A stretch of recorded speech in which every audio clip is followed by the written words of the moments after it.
আজকে আমরা সবাই একলা হয়েছি, কারণ হয়েছে এলাকার চুরি ছিনতাই বাইরে গেছে। আমাদের আজকের কাজ হয়েছে সারা রাত পাহারা দেওয়া।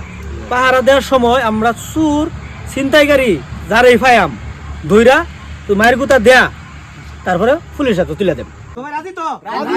তোমরা এই নাও মনের মধ্যে বইয়া পাহারা দাও। আমি সবার লাগে কিছু বিস্কিট টিস্কিট নিয়ে আসি, নিয়ে আইসা আমি একটা চা খাই 10 মিনিট, ঠিক আছে? জি ভাই। আমি কিন্তু এলাকার শ্রেষ্ঠ ছিনতাইকারী, এটা তো তোরা জানোস। আজকে কিন্তু শেষ টার্গেট। আজকে রাত্রে যারা পাইয়াম তারা লইয়া একদম সব লোক পুলিশ দিব, ঠিক আছে?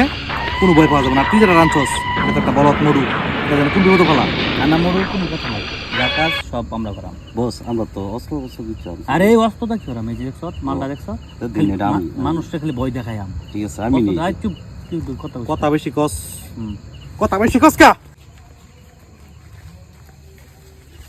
বস ওই যে একটা মুরগি গেছে, এই মুরগির দিয়ে কাজটা শুরু করি।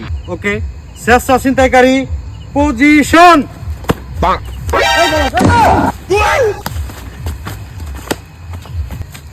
আসসালামু আলাইকুম।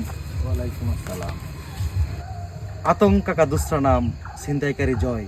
আজ আমি তোর আসল পরিচয় পেয়ে গেছি। ডরেন না, এটা নীল কেটার। আমি এমনিতে ডরাই না, এই নীলকাটার কামাইতো না। ধরাইতে না সাঙ্গু, এই যে মালটা দেখছ, এই যে একটা ফাড়া দিমু একবার বুড়ি বার করে ফেলবো এই মুহূর্তে।